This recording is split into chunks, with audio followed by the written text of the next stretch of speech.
Seeking Alpha. Joining us today is Akash Palkhiwala, CFO of Qualcomm. Akash, welcome to the program. Thank you, and thank you for having me. Yeah, I've got to ask you, the big headline news this week is that Qualcomm closed its acquisition of Arriver. Now, you've talked about diversified growth in the past, including at your Investor Day in November, which does a great job of highlighting Qualcomm's area of focus. And it was mentioned there that Qualcomm has grown over 50% in RF front end and Internet of Things and automotive.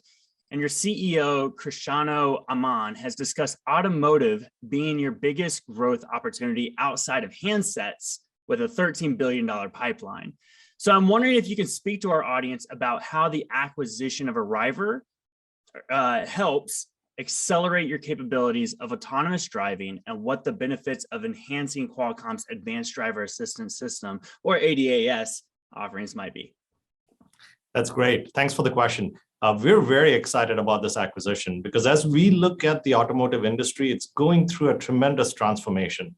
And of course, there's electrification happening, but also we see cars becoming smartphone on wheels. And the advantage for us is when that transition happens and each car gets connected to the cloud, we can bring the technologies over from the handset that we have into automotive. So that's connectivity, low power compute, and AI. And on the basis of this strategy, we're very excited about automotive as a key part of our diversification plan. When you look at this acquisition, what we're planning to do is combine the chipset technologies that we have in Qualcomm, along with Arriver's computer vision and drive policy software. And what this allows us to do is offer an integrated ADAS solution to our customers. And we're calling this Snapdragon Ride. And what this allows us to do is to offer an open, scalable, and upgradable solution that goes across all tiers of vehicles. So if you're one of the OEMs, and if you want to go to one supplier and get all technologies that goes across all tiers to address ADAS, we would be that player. And so we're very excited about it. It's a technology that is very important in terms of where the auto industry is going, and the design win pipeline that we have on the technology is great, and we're looking forward to it. Yeah, and I mean, Qualcomm is such a well-known brand when it comes to tech and semiconductors, but it's also a quality dividend stock with nearly a 2% yield.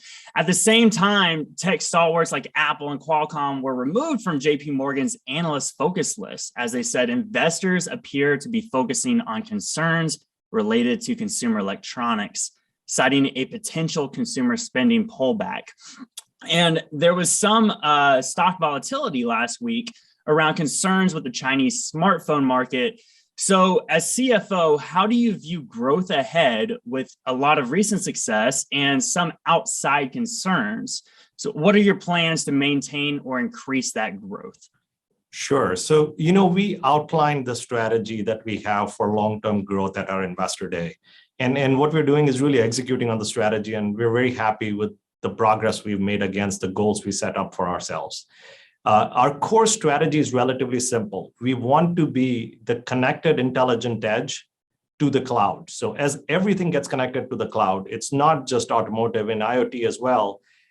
Every industry you look at, manufacturing, construction, transportation, agriculture, healthcare, each industry is looking to connect to the cloud, and we can be the supplier of the device at the edge. We can be the chip supplier for them.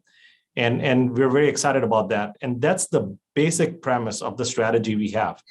We also have a lot of technology that we created for the smartphone industry. And what we're trying to do is take that technology and apply it to all cloud connected devices. So we're very comfortable with that, with where that strategy takes us. We're comfortable with the growth targets we set at Investor Day. And we're aligned with the growth of the cloud in the long term. Yeah, I can't help but think when we talk about semiconductor companies, right? Qualcomm has patents, you have Internet of Things, you have automotive that you're going into, the cloud, like you were just talking about. And Qualcomm, you guys recently decided to increase the dividend by 10% at the beginning of March.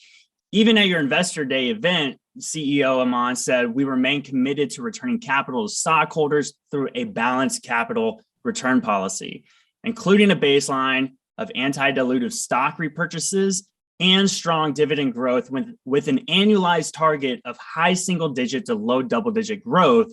So just wondering, I've got to ask, how can Qualcomm maintain the growth needed to afford these increased dividends?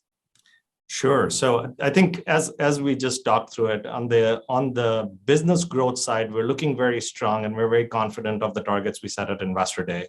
On top of that, we have a very strong balance sheet. The cash flow is strong, the cash balance is strong, and our relative debt related to our cash flow is in a good position as well. So we're pretty confident that as we look forward, we're in a good place to not just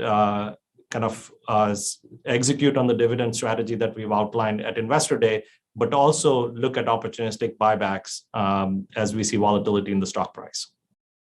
Yep. Well, there you go, folks. You heard it from the man himself, Akash. Let's go ahead and end it right there. Thank you so much for taking the time to speak with us today, and you be well, okay? Thanks very much. Have a great day.